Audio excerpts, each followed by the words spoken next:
Cookery Grade 9, Preparation of Dessert. Learning Outcome Number 1. Before we start of the lesson, these are some quotes and sayings about desserts. There is always a feeling that your meal will never be completed without a dessert. It's the finale. It's the last impression. A bad dessert can ruin the meal. A party without a cake or dessert is just a meeting. Stressed? Just remember, it's desserts spelled backwards. Desserts makes everything better. Life gets better for those who wait. It is called dessert. How about you? Do you have some quotes in mind regarding dessert? For those who loves dessert, can you please raise your hand? Raise your hand and shout, "I love dessert."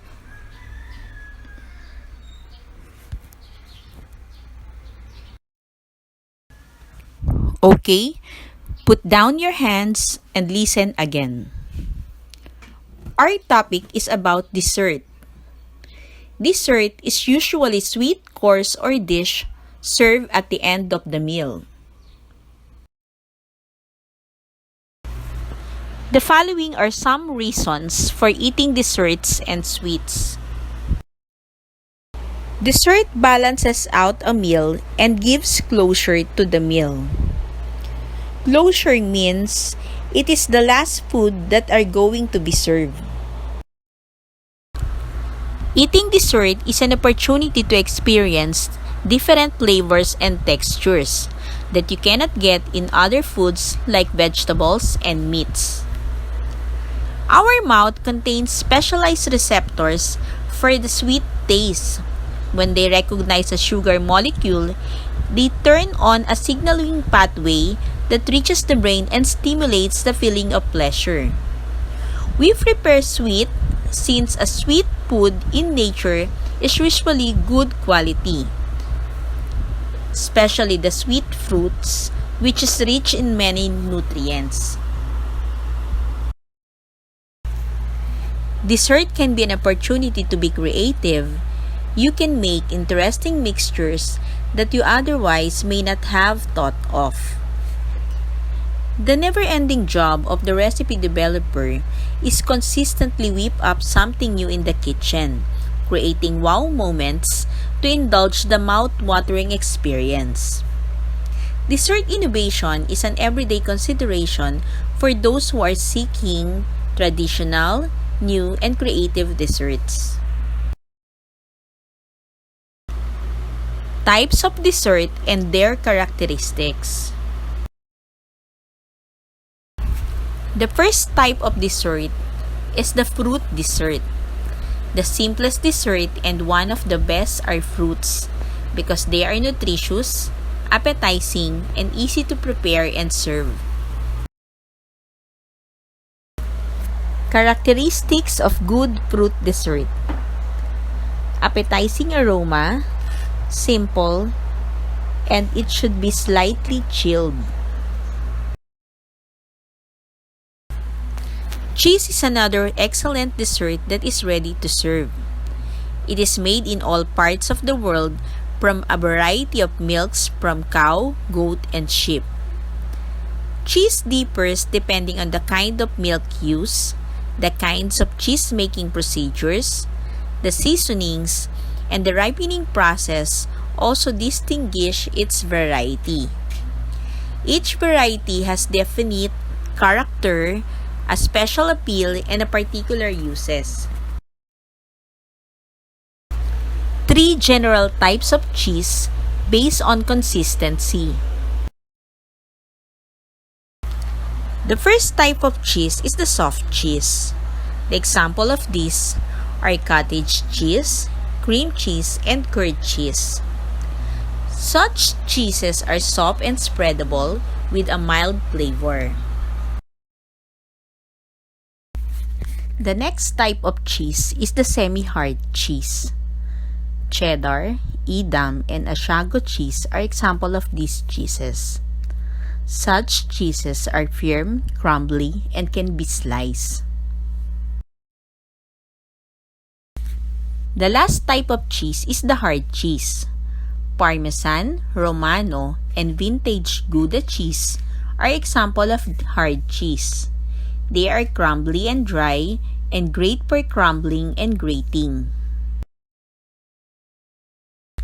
The next type of dessert is the gelatin dessert. These are easily prepared, economical, and vary in many ways. The most popular gelatin dessert nowadays are Christmas gelatin, fruit gelatin, jello shots, gelatin cake art, and gelatin panna cotta. The next type of dessert is the custard. Milk or cream, egg yolk are the main ingredients of custard. Baked and soft custards vary in many ways. Creamy, delicate baked custard may be served in their baking cups or may be unmolded and served with fruits garnishes or with dessert sauces. Characteristics of baked custard. First is the firmness of shape.